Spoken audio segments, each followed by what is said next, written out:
Sejam todos bem-vindos ao nosso canal Protegendo a Família. Hoje, na nossa bancada, tenho comigo aqui meu amigo Gilson. Gente, tudo bem? É um prazer, um privilégio poder estar aqui mais uma vez para a gente debater, mais uma vez, esclarecer, né? Não debater, esclarecer um assunto que traz tanta incógnita, que traz tanto peso, que traz tanta dor, que é esse tema, né? Como se livrar do inventário em vida. É um privilégio poder estar aqui hoje. Legal, Gilson. Conosco também, Dr. Paulo Alvim. Muito obrigado, doutor, pela sua presença. Eu que agradeço o convite que vocês me fizeram. Para quem não me conhece, meu nome é Paulo Alvim, eu sou advogado, sou administrador judicial, trabalho com falências, com recuperações de empresa e trabalho principalmente, faço um trabalho que é o trabalho que eu amo, um trabalho que me dá uma satisfação muito grande, que é fazer o planejamento patrimonial da família e que nós estaremos conversando um pouco sobre isto. Legal, legal. Vamos lá? Vamos partir para a primeira pergunta? Vamos lá, doutor? Já vamos direto ao assunto. Vamos doutor, lá. O que motivou o seu interesse pela matéria tão pouco divulgada chamada inventário? Né? Um mito aí que ninguém toca no assunto. Qual o motivo, doutor? Olha, falar em inventário, nós temos que falar em morte. E falar em morte, ninguém gosta de falar. Todos nós, um dia morreremos, não sabemos quando, mas é certeza que nós iremos morrer. Então, o que acontece? A pessoa, quando vem a falecer, o patrimônio que ela adquiriu ao longo de sua vida é um patrimônio que tem que ser passado para os herdeiros. E isto se faz através de um processo chamado inventário. Eu, atuando como administrador judicial em processos falimentares, eu tenho visto que muitos empresários que faliram, e ao longo do processo de falência, eles vêm a falecer como pessoa física, os seus herdeiros acabam não herdando nada. Por quê? O inventário, a gente tem que abrir um inventário. Aliás, eu, como administrador judicial, eu tenho atribuição legal de abrir um inventário deste empresário que faliu e morreu durante o processo de falência. Por quê? Uma pessoa, o herdeiro, ele vai receber o ativo que o seu pai ou a sua mãe deixou, mas não receberá o passivo, ou seja, a dívida que o pai ou a mãe deixaram, o herdeiro não irá receber. Ele só irá receber o valor ativo, ou seja, o que sobrar tirando a dívida. E o inventário, ele é aberto com a morte. Aconteceu a morte, abre-se a sucessão. Mas, para que os herdeiros tenham acesso a todo este patrimônio, se eles não fizeram um planejamento antecipado, terão obrigatoriamente que passar pelo inventário. Ou seja, eles vão ter acesso ao que sobrar, se sobrar. Ao que sobrar, se sobrar.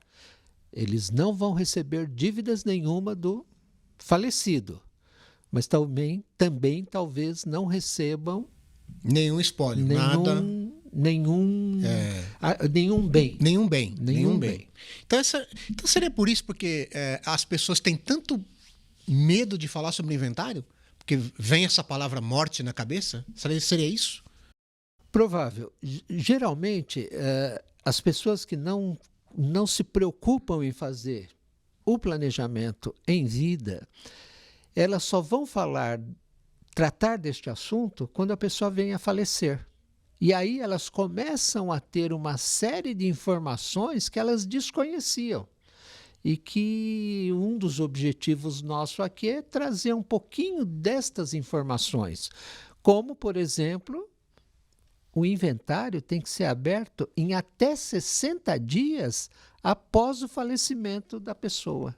Senão, o Estado vai aplicar uma multa sobre os impostos que incidem em cima do patrimônio que será transferido. Então, se eu deixar de fazer o inventário em 60 dias, que o senhor falou, eu vou ter multas. Sim, iniciar o processo, eu vou ter multa. Se eu deixar 5 anos, 10 anos, a hora que for fazer... Além da multa, vai ter a atualização monetária do imposto que deixou de ser recolhido na época, que a gente chama o imposto da morte ou imposto da herança. E até tem um significado meio pejorativo, imposto da morte, porque ele é caro. Ele toma uma parte do patrimônio da pessoa que construiu. Os herdeiros vão receber um pouco menos desse patrimônio. Por conta do imposto. Por conta do imposto. Doutor, vamos lá. O senhor já disse que existe um prazo aí de 2 meses, né? 2 meses para poder abrir o inventário. Isso. Tá. Mas vamos pôr uma situação aí. Filho único. Os pais faleceram. E como fica essa situação? Sendo filho único, não é automático, não é dele? Ou tem que fazer inventário? Tem que fazer inventário. Você só vai ser dono de um patrimônio, vamos citar o exemplo de um imóvel, se este imóvel estiver em seu nome. Se ele continuar em nome do falecido, para o mundo jurídico, para a segurança jurídica, é do falecido. Você não irá conseguir vendê-lo. Para vendê-lo, você terá que abrir o inventário, passar por todo o procedimento do inventário para que este imóvel venha para o seu nome. Doutor, tem uns amigos que a gente tem em comum, inclusive, que comentaram e comentam, né? Que assim, essa questão de inventário, deixa para o meu filho se virar.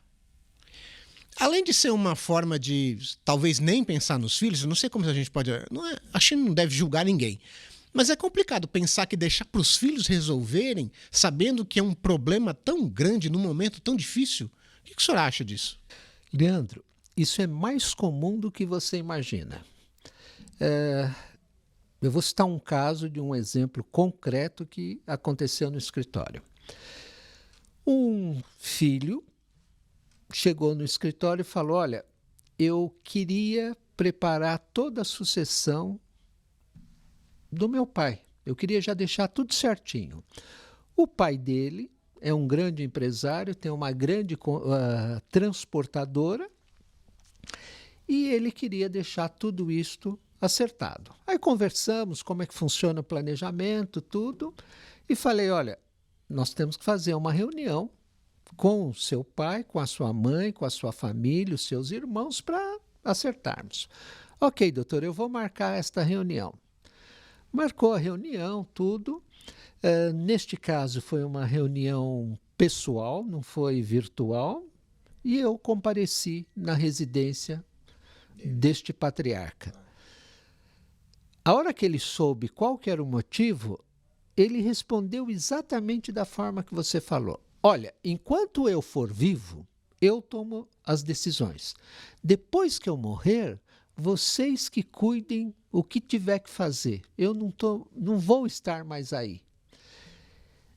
Infelizmente, esta é a posição de uma grande maioria, principalmente as pessoas mais antigas, que não tinham este conceito de que você pode planejar a sua sucessão tranquilamente, sem pensar no evento morte. Ele está de plano de fundo, mas o objetivo é que este patrimônio que você constituiu ao longo de todo o tempo, que ele seja preservado e que você tenha, que não seja desvalorizado. Que continue na família, né, doutor? E que continue na família. Justo. E aí nós entramos numa grande questão que é assim, doutor. Quando você faz esse planejamento, você evita também um desgaste emocional muito grande. Porque o que nós temos acompanhado hoje é que morreu fulano, tem posses lá, tem um monte de coisa, a briga já começa no velório. Dependendo da situação, estão se estapeando em cima do caixão. Situações que poderiam ter sido evitadas se houvesse um planejamento, né, doutor? Gilson, eu também volto a falar, igual eu falei para o Leandro. Isto é mais comum do que nós possamos imaginar. Tem casos que a família, o patriarca fez um grande patrimônio e a família ela foi se ramificando, um casamento desfez o casamento, outro casamento, novos filhos, filhos fora do casamento. E na hora em que o cidadão faleceu e não teve a precaução de cuidar de todo este patrimônio, iniciam-se as brigas. E aí, este processo de inventário pode demorar 10, 15 anos. Eu tenho casos no escritório nesse sentido, que tem inventário que há 15 anos ele ainda não se encerrou, por conta de discórdias, de brigas, de falta de dinheiro para cumprir com as obrigações. Ou seja, o tema inventário, ele traz em si um grande problema para quem não toma todas as precauções, para quem não faz o planejamento antecipado. Doutor, inclusive, olha, nós recebemos uma pergunta através dos nossos canais. Olha só que eu não vou falar o nome para preservar a pessoa, mas ela diz assim, olha, os meus pais faleceram e eu sou filho único. Qual deve ser a minha primeira atitude? Bom, a primeira atitude é ele procurar um advogado da confiança dele para iniciar o inventário, para que dê início os primeiros passos para se fazer o inventário. Doutor, nós recebemos aqui uma tabela enviada pela sua equipe para que a gente possa desmistificar essa questão de valor de inventário. Então, é caro, não é caro, não é, só isso, é aquilo, não sei o que e tal. A gente pode colocar essa tabela na tela agora, doutor, para a gente poder esmiuçar ela aí, não, passo a passo? Vamos, passo a passo aí a gente explica. Então, vamos aqui, vamos colocar na tela aqui. Então, vamos supor aqui, vamos citar o caso do nosso amigo, ele passou os dados para a gente, só para a gente poder aqui, 250 mil. Peraí, deixa eu colocar aqui. 2 milhões e meio. Ele adquiriu o imóvel por 250 mil reais. Hoje, o patrimônio, só um patrimônio, ele está avaliado em 1 milhão e 500 mil. Então, assim, nós estamos falando aí de um patrimônio adquirido aí há mais de 20 anos atrás e que hoje tem isso daí. Vamos lá. Doutor, quando ele procurou o advogado, qual o percentual da tabela aí? Tá. Então, assim, antes de entrar como funciona isso? no detalhe, sim. Explicar o seguinte. Esse seu consulente, né? Vamos usar esse nome, ele terá duas opções. Certo. Ou fazer o inventário extrajudicial, sim, que a lei permite hoje, ou o inventário judicial. A diferença é que um é mais rápido, é mais super rápido, mas a gente usa o termo celery, que é o inventário extrajudicial. Só que a condição de que tenha um inventário extrajudicial é de que ele não tenha problemas entre os familiares. É um único herdeiro? Ok. É possível fazer o inventário extrajudicial? A princípio, sim. A princípio. Por quê? Eu pus na tabela aí que nós temos certidões.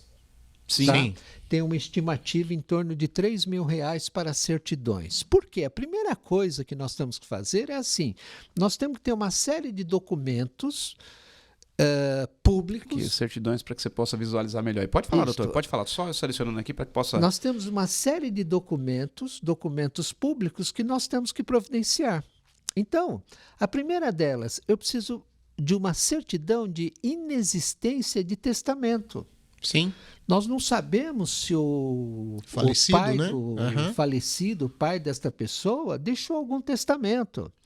Eu já tive casos em que eu preparei tudo para dar entrada no extrajudicial e a hora que chegou a certidão de inexistência de testamento, existia um testamento que já tinha até esquecido que tinha. Era um testamento que havia sido feito 40 anos atrás. E quem fez o testamento ficou com Alzheimer e esqueceu disto. Conclusão, não pôde ir para o extrajudicial, tivemos que ir para o judiciário. Ok. Se for de menor? Se for de menor, nós temos que obrigatoriamente ir para o judiciário. Mesmo sendo filho único. Mesmo sendo filho único, se for menor. E aí tem que ter, inclusive, um tutor para responder pelos atos do inventário. Tá. Então, quando a gente coloca certidões, nós temos que tirar uma série de certidões e começa por aí um enrosco do testamento. Do enrosco Inventário. do inventário. Sim. Certidão de testamento, certidão de casamento, certidão de matrícula dos imóveis, certidão de inexistência de débitos tributários do falecido, certidão de que ele não tenha dívida na praça. Enfim, é uma série de certidões que tem. Muito bem. Aí o advogado, em função de toda essa característica, a tabela da OAB, todos nós advogados, nós obrigatoriamente estamos filiados à OAB, que é a Ordem dos Advogados do Brasil. E tem uma tabela de honorários. Por quê? A atividade de advogado é uma atividade de meio. Então, para que não haja uma concorrência predatória, porque a lei é para todos, os serviços são os mesmos, então tem uma tabela. E essa tabela, ela dá um valor mínimo e um percentual sobre o valor do patrimônio. Então, a gente cobra 8%, no meu escritório eu cobro 8% sobre o valor do patrimônio. E o valor do patrimônio é o valor atualizado. Por quê? Porque os tributos, eles serão sobre o valor deste patrimônio atualizado. No caso do nosso exemplo aqui, se o patrimônio desta pessoa vale 1,5 milhão. 1,5 milhão, iremos cobrar 8% desse valor. Sobre o valor. Ótimo. Como ele vai pagar, a gente combina, mas o valor que Sim. cobramos é este. Ótimo. O cartório... Tá. Tá. Aí vem cartório, Então, vem cartório, certidões. só um parênteses, o cartório extrajudicial que a gente coloca aqui. O inventário, no cartório extrajudicial, é uma escritura, é um documento público redigido por um tabelião de notas. Este tabelião, recebendo toda esta documentação e tendo a comprovação do pagamento do tributo, ele vai... vou usar um termo técnico que todos já devem ter ouvido falar, que é lavrar. Sim. Ou seja, ele vai escrever este testamento. Desculpe, esse testamento, este inventário. E este documento é que vai ser o documento que nós iremos levar ao cartório do registro de imóveis. Então, quando a gente coloca aqui cartório extrajudicial, é em cima de uma tabela que todo começo de ano ela tem uma variação e é em cima de uma faixa de tanto a tanto é tanto. No caso aqui, 6.495 é o valor final que vai a distribuição para todos aqueles. Perfeito. Mais. Lembrando aqui que os valores são muito aproximados da realidade, né? Não dá para dizer assim, olha, é 6.495,20 centavos. Não é isso. São valores aproximados aqui. Doutor, aí a gente vem aqui para a questão do registro do imóvel, né? Que a gente vai ter que registrar. Então, pega-se esta escritura, uma vez concluída, e no cartório de um inventário extrajudicial, como judicial, obrigatoriamente tem que ter a presença de um advogado. Não pode vocês, sem advogados, irem no cartório e falar, eu quero fazer uma escritura. A primeira exigência que ele faz, o tabelião, traga o seu advogado. É a primeira coisa. E aí tem que registrar. Doutor, eu estou vendo um ganho de capital ali, o senhor vai falar agora, mas o que seria isso aí, ganho de capital? Ganho de capital é o seguinte, é a variação positiva entre o preço da compra do imóvel com o preço que a pessoa, o herdeiro, está recebendo. Então, no caso aqui, nós temos o imóvel foi comprado por 250 mil e o valor de mercado é 1,5 milhão. Então, a diferença positiva, que é 1.250.000, é o ganho de capital, que nada mais é do que imposto de renda. Sim. Tá? Tem que 30 dias após ele receber este bem, ele tem 30 dias para recolher este tributo. E este tributo, nesta faixa, é de 15%. Vou colocar aqui mais 15%. Vamos lá. Ele vai ter que recolher absurdo. R$ 1.187.500 referente a imposto de renda sobre o ganho de capital. Só por essa diferença. Por da esta compra, diferença. lá tantos anos atrás, pelo valor de mercado de hoje. Exatamente. Meu Deus. Nossa, doutor. Fora isto, falando em imposto, nós temos o ITCMD, que é um imposto, a gente comumente chama imposto da morte. Esse imposto é o imposto de transmissão causa-mortes e doação. É um imposto estadual, cuja alíquota máxima é de 8% atualmente. Existe uma reforma tributária para aumentar isso, mas isso a gente fala depois. Hoje, no estado de São Paulo, este imposto é de 4%. Então, aí... Podemos colocar aqui, doutor? 4% Tem certeza sobre... que nós vamos colocar? Tem que pôr, né? 4%. Meu Deus. Interessante que é o seguinte, se este imposto não for pago, Sim. o inventário não termina. É condição básica, é condição sine qua non. Me veio essa palavra na cabeça. Exatamente. É condição sine qua non que este imposto seja recolhido. O Estado de São Paulo é uma legislação estadual, ele permite que este imposto seja parcelado Certo. de 8 a 10 vezes. Então, no caso aqui, ele seria parcelado em até 12 vezes, porque vai caber o valor mínimo da parcela, só que estas parcelas, elas serão corrigidas. Então, eu nem estou falando aqui em correção. E o inventário só vai concluir, o cartório extrajudicial, tabelião de notas, só vai expedir a escritura de inventário depois que estiver pago o tributo. Antes disso, está suspenso o inventário. Então, se parcelar em 12 vezes, você vai esperar um ano Vai esperar um ano para essa certidão. para esta certidão. Meu Deus, E se a mais um pessoa entrave. tiver necessidade urgente de vender esse imóvel, arrumar o dinheiro De trabalhar para esse... pagar, Aham. inclusive, pagar o advogado. É verdade, é verdade. Então, Nós estamos vamos falando de partir do 120 princípio mil, né? aqui, doutor, que é o seguinte: chegou, caiu, ninguém está preparado para isso. Se for uma coisa surpresa, nós estamos falando aí que a pessoa teria que ter no bolso 381 mil reais para poder resolver essa situação. É muito dinheiro. Né? Então, assim, estamos falando aí de um filho, vamos dizer assim, de um filho único, estamos falando de uma situação de um imóvel, dificilmente o herdeiro vai ter esse dinheiro aí reservado. Então, nós partiríamos para uma segunda situação, doutor, que seria vender o imóvel, né? Vamos colocar aqui? Vamos falar aí. Como é que funciona hoje o mercado aí, doutor, para a gente vender esse imóvel imediatamente? O que acontece é o seguinte, existe mercado, o imóvel, ele ainda não é do herdeiro. Por quê? Porque ainda não concluiu-se o inventário.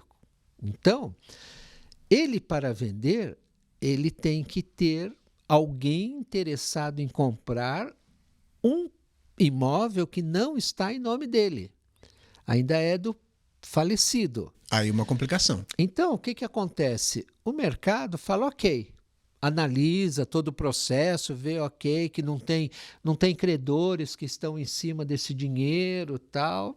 Ok, eu compro. Mas, geralmente, na prática, eles fazem um deságio, ou seja, eu pago 25%, 30%, 40%, na média, A menos... a menos do valor real do imóvel. É porque ele está correndo um risco muito grande, né? Porque ele está comprando um imóvel, tecnicamente falando, enrolado. Né? A linguagem de mercado hoje é um imóvel enrolado. Se tem Não que é esperar dele. desenrolar, Quem está vendendo não é o dono. não é o dono. Ele está Então, assim, vendendo um direito hereditário. Quem? Direito hereditário. Então assim, e assim, Entendo. mesmo ele consultando agora, não sei se eu estou errado, doutor, que você pode consultar e não ter nada. Mas daqui a um mês pode aparecer alguma coisa. E você já comprou, você já pagou, então você tem um risco aí, por isso esse deságio, né, doutor? Até porque, um parênteses que eu disse anteriormente, Sim. que o herdeiro ele não irá receber dívidas do falecido. Sim. Mas o credor do falecido pode entrar no inventário e falar, opa, espera aí, ele deixou uma dívida de tanto, eu quero receber. E ele tem o direito de receber. Então, o que acontece? Quem está comprando nesta condição, Sim.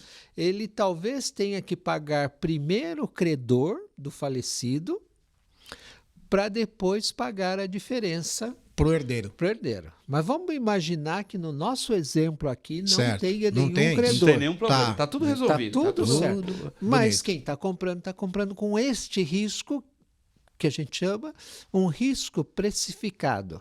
Tá. Tá? Só para deixar claro aqui, antes de partir para a próxima etapa aqui, eu vou voltar só um pouquinho rapidamente. Testamento vai passar por inventário. Testamento passa por inventário e tem que ser judicial.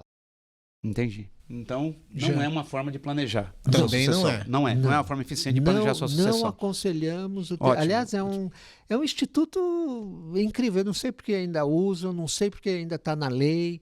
É um negócio que deveria Falido, ser... né, doutor? É falido. Deveria ser abolido do ordenamento jurídico. Entendi. Mas é o que passa na novela. É o que passa na novela. A mesona que senta advogado, vamos abrir o testamento.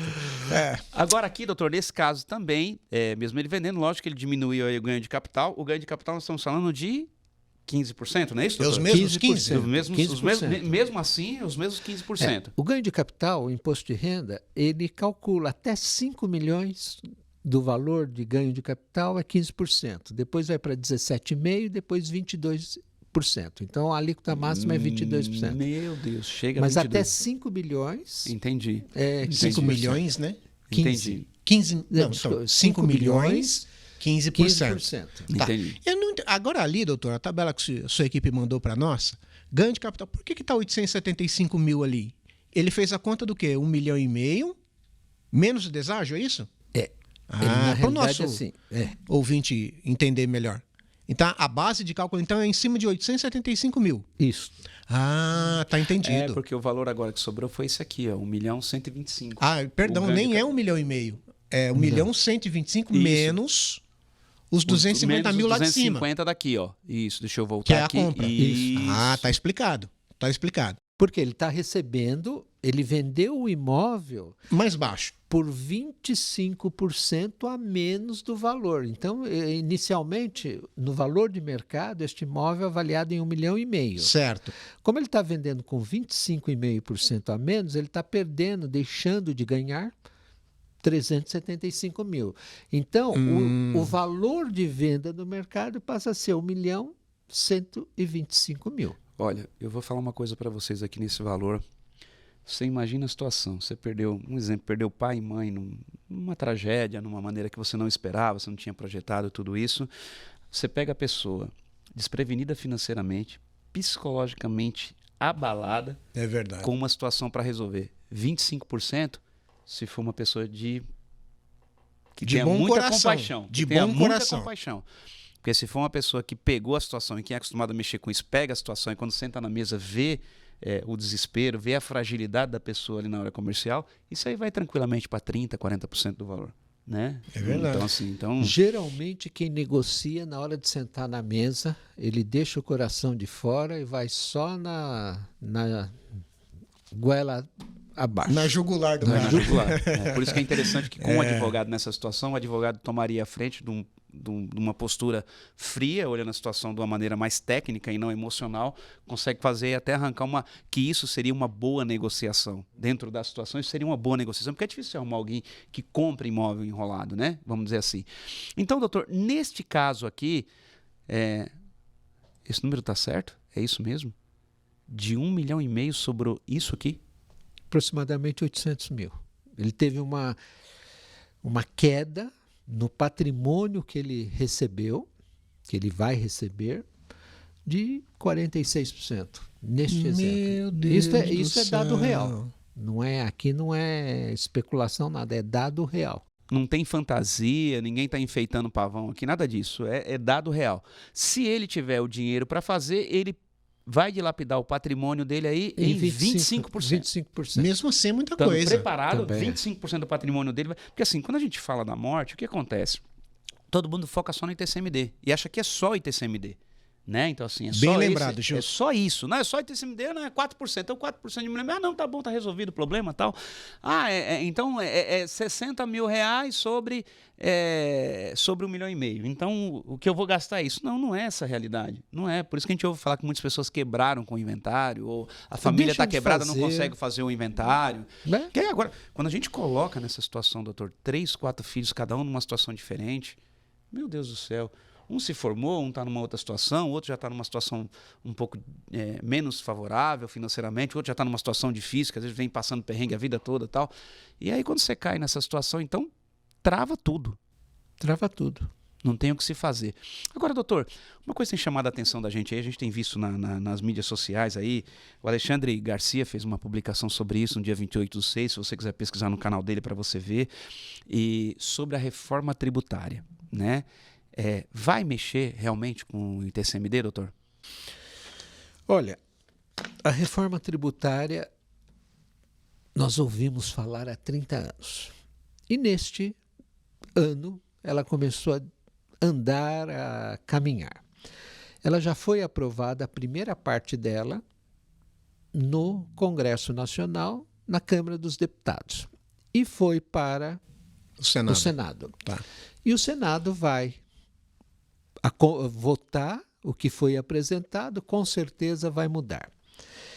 E um dos pontos que está sendo debatido é aumentar o ITCMD para 20%. 20%, 25%, nós não sabemos ainda, mas a ideia é em torno de 20%.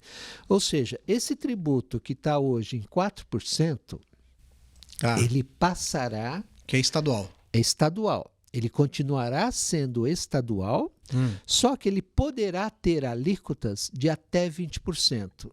E aí vão adotar o conceito de progressividade. Certo. Ou seja, vamos imaginar uma pirâmide.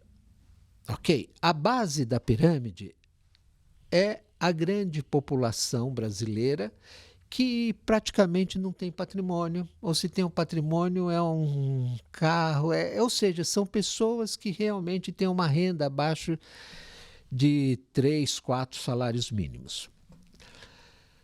Os que estão no topo da pirâmide são aqueles que ganham muito dinheiro, são os milionários. Estes já estão com a vida toda equacionada, toda planejada.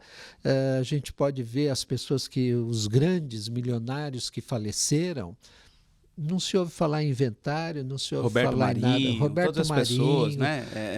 Norberto Odebrecht, os proprietários, né, os que construíram o Grupo Safra, enfim, são fora da nossa realidade. É verdade. E também nós não ouvimos falar em inventário, está tudo certo. Ok.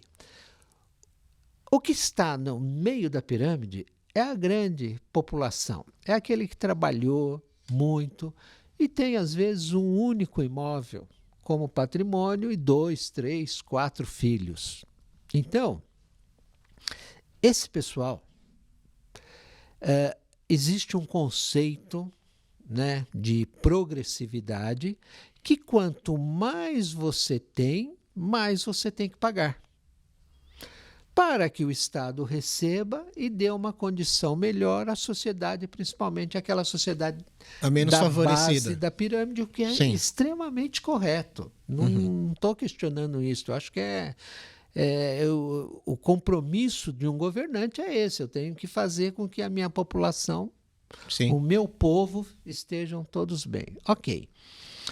Então, dentro desta reforma tributária, eles pretendem escalonar. Então, a grande massa da população, que somos todos nós, é que seremos, entre aspas, penalizados com um aumento de alíquota deste tributo. Doutora, Puxa eu vida. tô até com medo de dar enter aqui, tá? Porque quando eu digitei ali 20%, eu tô tremendo aqui para dar um enter, só para você, só que a gente possa ver o que vai acontecer com o patrimônio, mas eu não tenho o que fazer, vai ser agora. Meu Deus do céu. Olha para esse número aqui. 41% do seu patrimônio vai ficar no inventário. Se você tiver dinheiro para pagar tudo. Tá. máximo. Se Vamos tiver. aqui, vamos falar aqui, 41% do seu patrimônio vai ficar no inventário. Não tenho dinheiro para pagar, eu não tenho 600 mil reais. Não estamos falando de um patrimônio de 1,5 milhão. Eu Gente, não é tenho muito 600 dinheiro. mil É reais, muito. 621 mil reais para pagar isso. Aí eu vou ter que vender o patrimônio. É isso aqui. Esse é o total de gasto? Quase 1 milhão. Meu Deus do céu.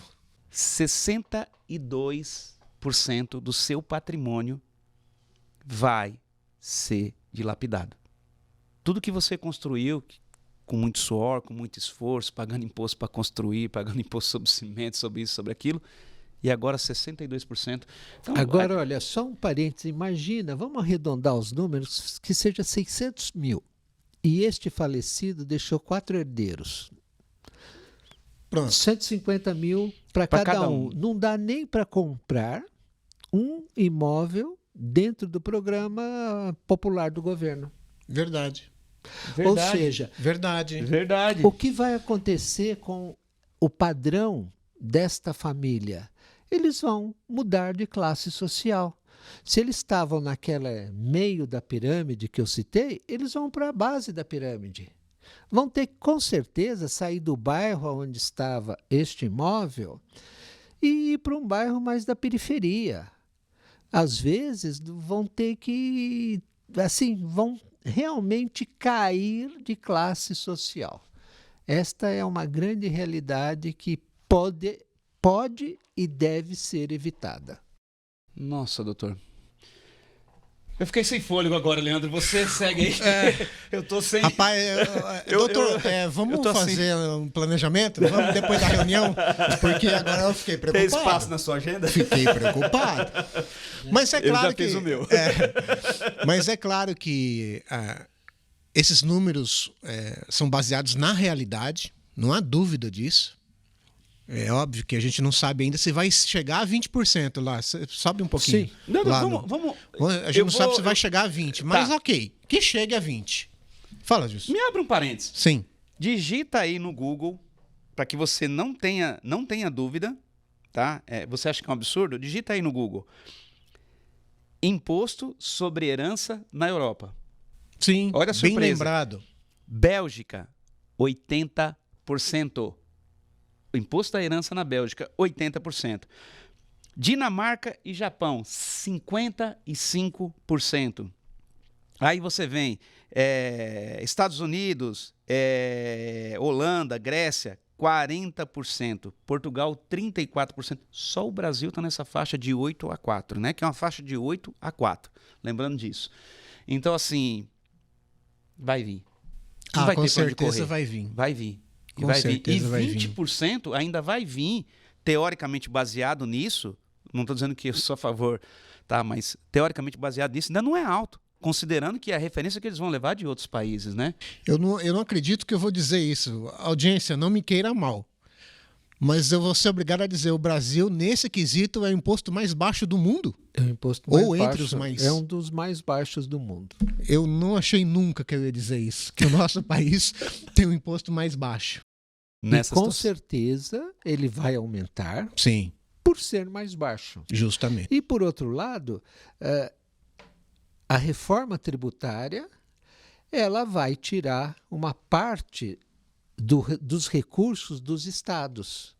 Então, para que os estados sejam compensados com este recurso que será tirado, eu tiro por aqui e dou por aqui. Então, eu vou aumentar. Qual é o imposto que você tem poder e domínio? O imposto da morte, o imposto da herança. Então, vamos aumentar esse imposto. Até porque, espera aí, quem está recebendo não fez nada para receber. Então, Sim. nós podemos dividir isso. Este é o conceito. Esse que é o eu contei. conceito. Aquela conversa que a gente ouviu em propaganda, que o governo ia tomar metade da sua casa, que você estava achando que ia ser, vai entrar na minha casa, vai construir uma parede no meio. Não, não é isso não. Tá aqui. Claro para você aqui, ó. Ele não vai 41%. construir, ele não vai pegar uma metade do seu. Ele É vai um pegar grande tudo quase. problema. É um grande É problema. um grande problema. Entendeu? Então, assim, E olha, eu digo para vocês, e este é o objetivo, existe uma solução. Existe uma solução e, aproveitando estes mesmos números, Tá. eu gostaria de mostrasse uma tabela Uma da outra tabela? Já solução, vou trazer Tá. aqui. Já da vou trazer aqui do solução lado. que nós temos. Vamos falar dos mesmos números aqui, doutor, nessa tabela? Isto. Isso, vamos trazer aqui. Peraí, só um minutinho, a gente está ajustando aqui, tá? Estamos ajustando. Aqui, isso. Vamos ajustar aqui para que você possa visualizar aí. Vamos colocar uma do lado da outra para que a gente possa fazer um comparativo, né, doutor? A gente Ok. possa ter um comparativo. Perfeito. Tá perfeito aí, tá bom? Visualizando aí. Então, assim, dentro dessa tabela, nós falamos até agora sobre o inventário. O inventário. E agora nós vamos falar de um negócio chamado holding. Hum, Holding nada mais é do que uma ferramenta que nós utilizamos para fazer o planejamento patrimonial desta família e evitar os altos números do inventário. E isto através da holding, que é uma pessoa jurídica, e a gente cria um sistema todo, que aí vamos usar dentro do sistema da holding a base de cálculo os mesmos números. O falecido, sim. no inventário, comprou o imóvel por 250 mil. Tá aqui. Certo. Ele está vivo, é o nosso cliente. Certo. Sim. Então, senhor Leandro, imaginar que o senhor seja o nosso cliente. Queira Deus que eu continue sendo cliente. O senhor falecido. O senhor comprou um imóvel por 250 mil. Perfeito. Ok. Esse imóvel hoje vale 1 1,5 milhão e meio. 1,5 milhão. Tá. Estamos usando o mesmo exemplo para não Mesmo ter, exemplo. pra não ter Tá. distorção. No inventário, seria uma alíquota sobre o seu patrimônio. No caso aqui, desta construção, deste sistema, nós cobramos uma base de honorários fixo. Não tem nada a ver com negociado. o valor de patrimônio. Não tem nada a ver com Vai o ser valor de baseado em patrimônio. horas Vai trabalhadas, ser de acordo com... horas trabalhadas. Olha, para construir este sistema eu vou gastar tantas horas, meu custo de hora é tanto. Certo. Que já tem mais ou menos uma média ali, né? Aqui, Que essa em é a torno- média aí, né, doutor? Esta é uma Perdoe-me. média. 35, Pode variar tá. um pouquinho a menos, um Pouquinho a pouco mais, a dependendo da mais, complexidade. depende da complexidade. Tá, certo. 35 mil reais. As certidões continuam as mesmas coisas, porque temos que tirar as mesmas certidões, é o mesmo processo de transferência.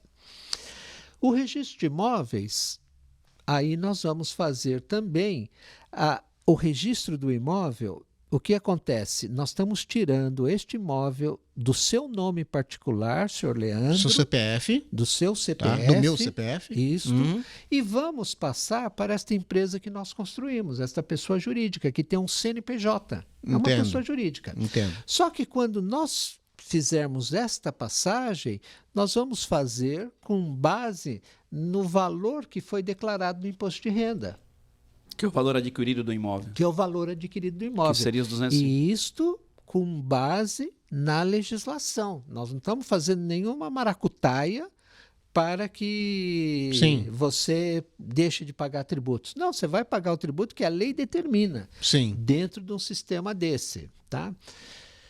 Ganho de capital você também não terá, por conta da legislação. Doutor, uma outra coisa aqui, o senhor me perdoe? Pois não. Aqui também nós não temos a despesa de cartório extrajudicial. Também não. Também não não vai temos ter? cartório, porque tudo isso é feito através de contratos entre pessoas, ok? E que serão registrados na junta comercial do Estado, no nosso caso aqui do Estado de São Paulo. Mas podemos fazer este mesmo trabalho de planejamento em qualquer parte do Brasil. Uhum. Então, vai ser registrado na junta comercial do Estado onde A pessoa reside. a pessoa ou sei lá, reside onde tem os ou bens. a empresa Certo. for constituída. Tá. Perfeito. Perfeito. O imposto da morte aqui deixa de ser imposto da morte e passa a ser imposto da doação. Por quê? Ele não morreu. Seu Leandro Sim. está aqui, vivo, Sim. na nossa frente. Opa. Em vez de ser imposto da morte, nós vamos colocar imposto da doação. Por Da quê? doação. Nós estamos fazendo um planejamento sucessório. Entendo. O filho do seu Leandro vai receber em vida este patrimônio. Então, será 4% sobre o valor que nós estamos transferindo, que é 250 mil. E não do valor de 1,5 milhão. Não do valor de 1,5 milhão. Então, só aqui você isso veja, aí. no inventário era 60 mil, 50 aqui mil. vai ser 10 mil. 50 mil de economia. Já pagou os nossos honorários. Sobrou ainda. E sobrou Doutor, dinheiro. nós Puxa estamos falando aqui, vida. o que muda aqui é a base de cálculo. A base de A cálculo. base de cálculo. Por quê? Isso. Porque quando você doa, você não está ganhando. É o valor que você pagou. Né? É simples, e isso é permitido por lei, não é? Está dentro do... Tem um artigo da lei específico. Entendi, doutor, Tá. entendi. Que é diferente aqui, né? Que o pessoal aqui olha aqui e fala, mas por que eu vou fazer? Eu não vou pagar sobre 1,5 milhão, eu vou pagar sobre o valor que eu quiser. E não é, né, doutor? Isso é calculado E a valor real. Procuradoria da Fazenda, ela acompanha. O procurador da Fazenda, ele tem que dar uma certidão de que o imposto foi recolhido de acordo com a lei. E quem determina esse 1,5 milhão, por exemplo? O mercado. Não, sim, O- mas existe alguém, algum juiz, alguma coisa que vai Não, dar não. um... Não, é Não. o mercado. É o mercado. No caso por exemplo, na cidade de São Paulo, Sim. a cidade de São Paulo ela tem um valor de referência por bairros de quanto vale. Por metro quadrado, por área metro construída. quadrado. Perfeito. Então, Tá. assim, o espertinho não tem como burlar isso. Não, O cara que se acha mais esperto não tem como fazer. não tem. Vai pagar pelo valor... Vai pagar pelo valor de mercado. De mercado. Valor real. Entendi. Aqui, Legal. então aqui, doutor, nós estamos falando que em vida, Nesse processo, nesse processo, você gastou 52 mil reais. contra 381 mil. É isso mesmo, doutor? Isto. E eu diria aqui que aqui, até eu preciso depois falar para a minha equipe, Sim. que aqui tem um equívoco nesta tabela, no sentido de que o valor do patrimônio vai continuar sendo 1,5 milhão. Ele não vai diminuir o valor do patrimônio. Ah, é verdade, doutor. verdade. Nós É não tamo- verdade. ele não está tirando do patrimônio. O seu Leandro vai pagar isso em Verdade. vida. Ele está tirando do bolso dele, do trabalho dele. Ele continua com 1,5 milhão ali no Isso. saldo. Ele vai continuar. O Que saldo, se os filhos forem inteligentes e sentarem juntos e falar, pai, vamos dividir esse custo, né? Vamos resolver Ou isso. vamos em vida. assumir filho Vamos que é assumir filho, isso né? daí. Vamos Filho que é assumir. filho fala, não, pai, vamos assumir isso Mas aqui e geralmente deixar... o pai vai falar, não, meu filho, Deixa deixa, que eu- comigo que eu quero que... Deixa aqui que eu resolvo, entendeu? Olha, Mas assim, é basicamente isto o trabalho que nós fazemos. É um trabalho de planejamento visando a eficiência de manutenção deste patrimônio. doutor, agora eu vou pegar o senhor na curva. Fiz a hold, coloquei todo o patrimônio lá, resolvi, economizei ali gastei 3,5% do patrimônio, né, equivalente ao valor do patrimônio, contra 25%. Mas tá bom, o patriarca um dia vai partir. O patriarca partiu. Como é que vai fazer isso? Como é que vai passar isso? Qual o custo? Vamos voltar ao Leandro, Ao exemplo meu. ao Isso. exemplo do Leandro. Ufa. O Leandro, então, nos deixou. Mas só que ele já tinha feito o planejamento Tchau, gente. patrimonial da família. Tem que acabar. Ele já havia feito o planejamento. Ou seja, ele já tem o seu sistema de holding constituído, Certo. já transferiu este sistema para os filhos através da doação. Transferiu. Só que os filhos ainda não têm acesso a esse patrimônio. Por quê? Quando nós constituímos o sistema de holding, ele continua mantendo o poder sobre todo o patrimônio. Agora que ele faleceu, hipoteticamente, o que nós teremos que fazer é o seguinte: é uma alteração contratual, aonde ele deixou de ser o administrador daquele patrimônio e passa a ser um dos herdeiros, no caso, um único filho passa a ser o único filho. E isto é feito através de um registro na junta comercial, que uma alteração contratual na junta comercial hoje está em torno de R$250. Nossa. 250 reais eu resolvo o problema de um inventário na morte. É isso mesmo, doutor? Desde que você tenha feito aqui, o óbvio. planejamento patrimonial. Você fez o planejamento em vida, você não Em vida. procrastinou, você não deixou aquele que é um resolvedor de problemas, aquele que assim, quem cresceu hoje, quem tem patrimônio, quem veio de baixo, foi resolvedor de problema. São pessoas que resolveram problemas na vida, que tiveram suas dificuldades e que resolveram. Não é a característica de uma pessoa que fica procrastinando as coisas, né? Então, para quem é resolvedor de problema, tá aí R$ 250 para resolver a situação. Nossa. Doutor, eu ainda quero abrir um parênteses aqui, tá? Pois não. Só para você poder respirar aqui. Aqui, suponhamos que no caso do nosso amigo, tenha falecido somente o patriarca e não a matriarca. A matriarca. A matriarca, perdão. Isso, Perdão, a isso. matriarca. Tá. Quando a matriarca vier a falecer, tem que fazer de novo sobre os 50% que é dela. Ok, então vamos lá. Dentro do inventário, Sim, inventário. Inventário. dentro do inventário, faça a divisão, faça o inventário do falecido, Sim. divide para os herdeiros e para o cônjuge sobrevivente. Vai ter a sua parte, seu quinhão. E aí temos que entrar em algum detalhe de regime de casamento, tal, mas não vamos entrar nisso. Não é o aqui. caso agora. Não é o caso. Tá. Mas tá. Quando ela vier a falecer, terá que ser feito novamente o inventário. Da parte que lhe coube, Da no parte, primeiro. da parte dela, que era Certo, dela, sim. passa para os herdeiros. Tá? Perfeito. Então, aqui no nosso exemplo, foi de que só tinha um sobrevivente Tá. e que tinha este patrimônio e tal. Muito bem. No caso de sistema de holding, Certo. faleceu um dos cônjuges, Sim. que era o administrador da gestão. Quando a gente monta o sistema de holding, a gente já prevê esta condição e quando ele falecer, ela assume a gestão do negócio. Continua tudo Que igual. interessante. É uma única e exclusiva acordo de sócios que foi feito anteriormente, aonde, olha, morreu o pai, a mãe continua. Não do altera em mesmo nada. jeito. E se morrer os dois? Morrendo os dois, aí já vai para alteração contratual, mudando a gestão do negócio. Ou seja, o gestor passará a ser...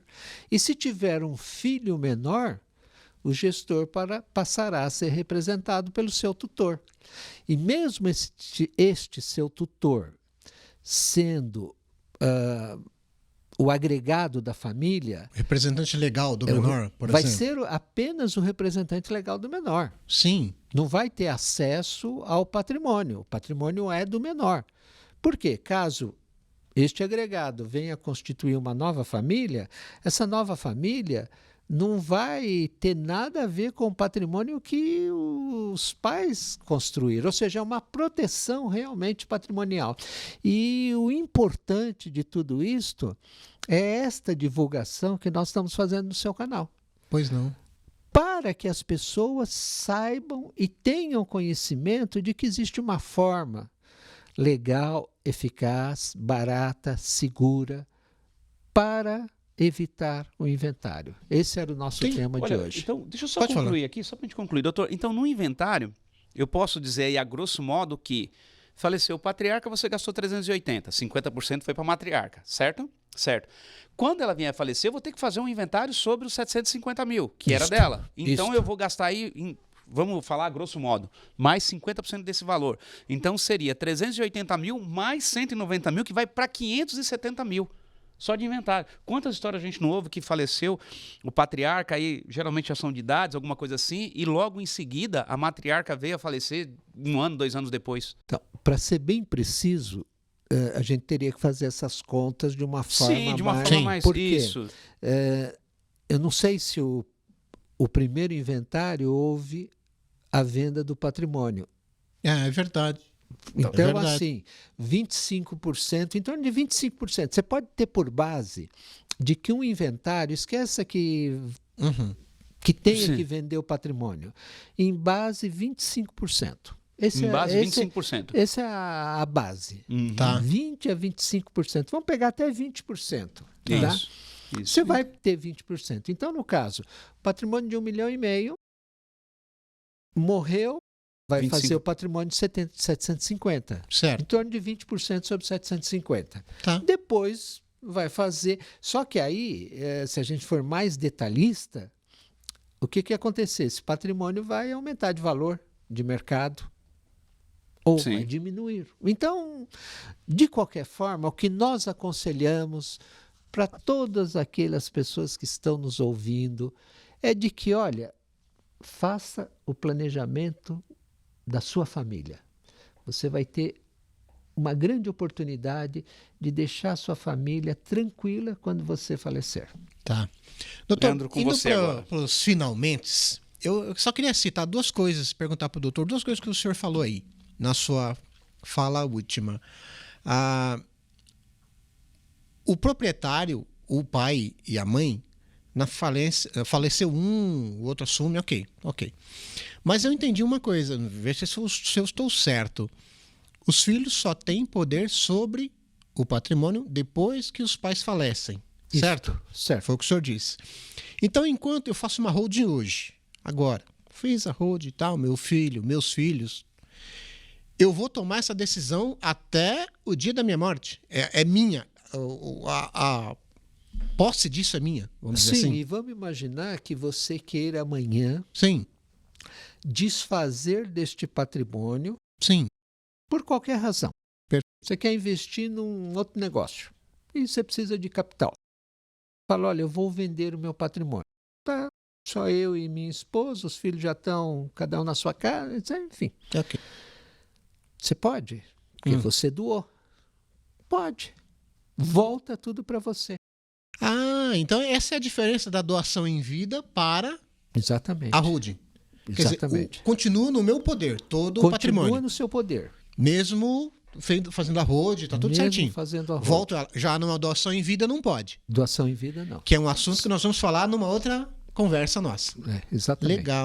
Legal, entendido, doutor. Além do valor aqui de você ter o patrimônio no seu CPF, que aqui está no seu nome pessoa física, a gente tem também uma outra matéria que nós estamos discutindo aqui com o doutor, sobre a questão de você ter o risco, o grande risco que o empresário corre de ter patrimônios em seu CPF. Nós já vamos gravar isso, vai estar no ar aí o mais rápido possível para que você possa entender, você que é empresário, você que é profissional autônomo, profissional liberal, Do risco cuidado que você não tem noção do risco que é isso, né? Mas isso é uma matéria para uma próxima, próximo assunto. Vamos lá, Leandro, vamos continuar aqui, vamos partir para finalizar o nosso bate-papo. Eu tenho uma questão aqui, doutor. Decidi fazer uma holding. Qual que é o próximo passo? O próximo passo, decidiu fazer uma holding, a primeira coisa eu falo, parabéns pela decisão. É uma decisão acertada. E aí, você tem que procurar um advogado Pois não. que conheça a matéria, que conheça o negócio. Por quê? Nós estamos lidando com vários aspectos do direito. Direito empresarial, direito sucessório, direito de família, direito civil, direito tributário. Então, é uma série de ramos do direito que nós utilizamos para construir a holding. O segundo ponto é, uma vez contatado e contratado este profissional, eu posso falar do meu escritório, nós fazemos uma análise da estrutura familiar e da estrutura patrimonial desta família. Tá. E a partir daí é que nós vamos apresentar a melhor solução para esta família, apresentar inclusive com diversas opções, e a família vai escolher de acordo com os números que serão apresentados. O senhor está me dizendo então que é uma solução personalizada. Cada família tem uma história. Cada família tem uma história, cada família tem um tipo de relacionamento, cada família tem um tipo de patrimônio. Entendido. Inclusive assim, a gente às vezes pega casos de famílias que já faleceu um dos patriarcas e não foi feito inventário. Que você tem que fazer, Eu só então. consigo resolver o problema da holding depois de, infelizmente, fazer um inventário. Cair nessa armadilha aqui. Cair, infelizmente. Meu Deus. Não. Tem que ser em vida. Tem que ser em vida. Tem que ser em vida. Agora aqui, doutor, também na hold, pelo nosso bate-papo aí em off, Além da economia, e não só no momento da morte, também a hold ela te traz uma segurança e uma grande economia em vida, né? Quando você tem imóveis de locação, quando você cria toda uma estrutura, que é um bate-papo para um outro evento. É isso, doutor? Sim, porque o que, que acontece? Fiz um sistema para uma família. Ele era um empresário, um Sim. grande empresário, construiu um patrimônio fornecendo pedras para a construção da via imigrantes. Olha só. Ele construiu um grande patrimônio e foi aplicando esse patrimônio em galpões. E com 5 filhos e 5 agregados e com quase 90 anos, fizemos o planejamento patrimonial dele. E dentro deste planejamento, estes galpões, todos eles eram alugados, só que estavam alugados em nome da pessoa física. Então, nós construímos um sistema que abrigasse esta locação, porém a propriedade continuava em nome da empresa holding que nós construímos, que abrigou todo o patrimônio. E a locação foi feita dentro de uma outra empresa. E aí nós levamos o que era mais eficiente do ponto de vista tributário, usando o sistema de simples para recolher os tributos destas locações. Ou seja, cada caso é um caso, cada análise tem que ser feita criteriosamente para que a família não perca patrimônio, tenha o melhor rendimento. Tá certo. Doutor, só acho que para a gente já caminhar mesmo para os finalmente, o senhor falou de um caso de um senhor que construiu um patrimônio considerável. Uhum. A holding não é só para os milionários, pelo que eu estou vendo, porque é 1,5 milhão. Se a gente for falar um apartamento médio hoje, é esse preço. Um apartamento, uma casa, não é menos que isso. Então, assim, está bem dentro do que a realidade da nossa, dos brasileiros, né? Eu diria até mais. Sim. Nós estamos agora numa fase, em termos assim de divulgação, Certo. sobre sistemas de holding, sistemas de planejamento patrimonial da família. Nós estamos numa fase inicial de divulgação. E o que nós apresentamos, é óbvio, nós apresentamos que os milionários sempre fizeram. E que a classe média, aquela que está naquela meio do triângulo entre a base e o topo, ela é quem pode realmente e deve ter um planejamento e não ter patrimônio em seu CPF, ter patrimônio no CNPJ. Ok? E eu diria um pouco mais ainda. Se você que é jovem e ainda não constituiu nenhum patrimônio, nada impede de que tenha uma holding e constitua todo este patrimônio dentro da holding. Olha que interessante. Só que isso nós estamos numa fase muito inicial. Há 15 anos atrás, os jovens não aplicavam em bolsa de valores, não aplicavam em tesouro direto. E com a divulgação de toda uma cultura educacional, financeira, os jovens de hoje são grandes investidores. E nós queremos um dia que o jovem de hoje constitua e construa o seu patrimônio dentro de uma holding. Ele vai ter muito mais vantagem do que fazer isso na pessoa física. Leandro, antes de finalizar, eu sei que estouramos aí o horário e tal. Doutor, acabou de chegar uma pergunta aqui para mim, o seguinte. Tá bom, você está falando para mim que eu vou ter que constituir a empresa. Aí você não está colocando o custo de quanto vai custar a mensalidade de contador. Quanto vai custar uma hold para um contador? Vai custar... Hoje, um contador ele cobra em torno de um salário mínimo por mês de uma empresa. Qual é a média de custo hoje, doutor? Só para finalizar aqui. Tá. Uma das perguntas que nos chegam e que a gente tenta responder para o cliente é o seguinte: doutor, eu nunca tive empresa, eu nunca fui empresário, eu nem sei como é que funciona esse negócio. Mas eu me convenci de que, para evitar o inventário, esta é a melhor saída. Eu vou ter muito trabalho, porque eu vejo que as empresas têm que ter pessoas, têm que ter... Bom, O que nós dizemos a esse cliente nosso é o seguinte: o sistema que nós criamos é para uma empresa que pouco vai fazer em termos operacionais, porque ela foi constituída dentro da lei, dentro de uma legislação, para que ela não faça nada. O objeto dela é participar de outras empresas. Então, o contador é obrigado a ter? É obrigado, porque faz parte da legislação que toda empresa, para funcionar, tem que ter um contador que vai documentar a variação patrimonial desta empresa. Então, só que este contador, esta empresa, ela não vai vender, ela não vai comprar. Talvez possa até comprar imóveis, mas ela não está dia a dia produzindo. Consequentemente, toda a sua contabilidade é uma contabilidade muito simples. Os contadores que têm por hábito atenderem a clientes de holding, eles cobram uma média de 100, 200 reais ao mês. É muito barato. E quando tem, naquele exemplo que você me perguntou, tenha imóveis de locação, o simples fato da economia tributária dentro de um sistema desse irá fazer com que esta economia pagará o contador e a constituição da holding como um todo. Que interessante. Então é muito barato, né? Isso, então. É muito ficar tranquilo. Muito. Não é uma mensalidade como eu pensei que fosse um salário mínimo. Ele está falando de um salário mínimo por ano. Você que tem interesse em conhecer um pouco mais sobre hold, pode acessar aí o nosso canal. Leandro, sempre eu que peço. É sempre ele que pede, mas hoje eu vou fazer as honras da casa. Doutor, nós já temos feito alguns bate-papos, você já deve ter visto alguma coisa no nosso canal, e a gente sempre termina.